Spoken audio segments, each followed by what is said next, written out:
You ever make a tiny mistake, but in your head it just feels like the end of the world?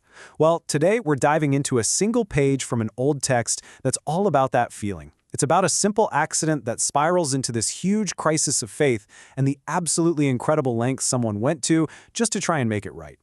So, this is it. This is the actual page we're looking at.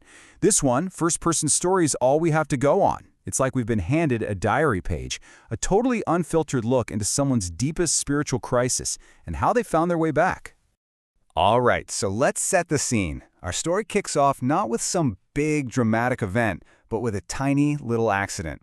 It's just a single dropped object, but it sets off this massive chain reaction, leading to a profound spiritual breakdown. It all begins during the prep for Mass. A host, that small wafer of bread that used for communion, gets accidentally dropped. Now, for most of us, that's probably just, oops. But in this world, in this belief system, that simple act has absolutely staggering consequences. And here's the real kicker, the uncertainty. As the text says, nobody knew for sure. Was this just a piece of bread, or had the blessing already happened, making it sacred? That one little doubt, that what if, is the spark that's about to light this huge fire of anguish. So you've got to be asking, right? Why? Why is this such a big deal? How can one little wafer falling cause such a massive crisis?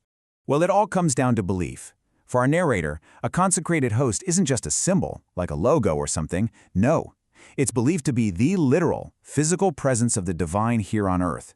So, for it to fall, to be treated with anything less than perfect reverence, that's not just disrespectful, it's a spiritual catastrophe, a five-alarm fire for the soul. And you can just feel the personal pain in this line, can't you?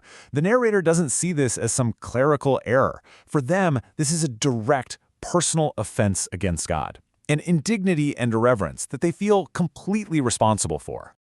Okay, so you're faced with this crushing sense of failure. What do? Well, our narrator doesn't give in to despair. Instead, they take action.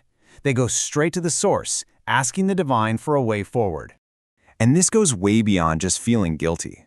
This is a powerful, gut-wrenching need to atone, to fix what's been broken. The narrator is just overwhelmed with this feeling that they have to repair the damage from this terrible offense.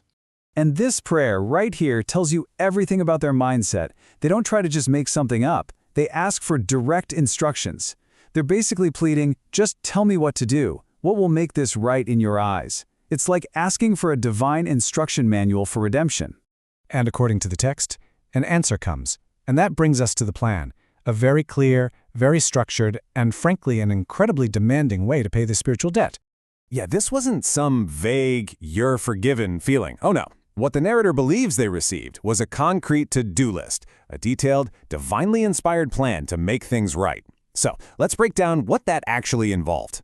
The entire plan hinges on one single number, 225. I mean, just let that sink in for a second. This isn't a small gesture. This number, 225, is the bedrock for the entire act of reparation.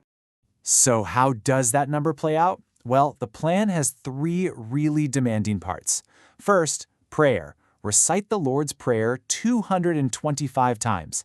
Second, charity. Perform 225 separate acts of charity for others. And third, a constant state of self-denial, giving up all vain and useless pleasures to focus completely on this task.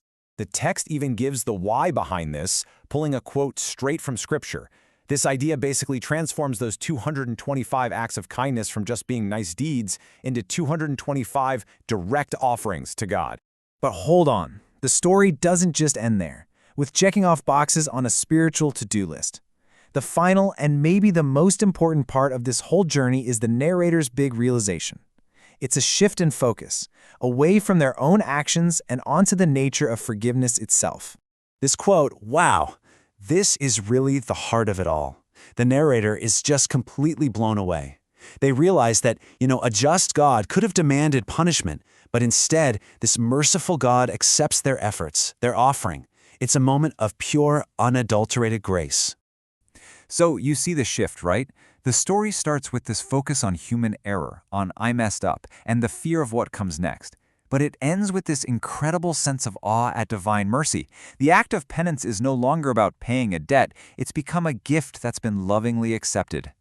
And that kind of leaves us with this big question to chew on. This incredibly intense, structured, and deeply personal act of faith, what does it really tell us about that universal human need to find meaning and to find forgiveness?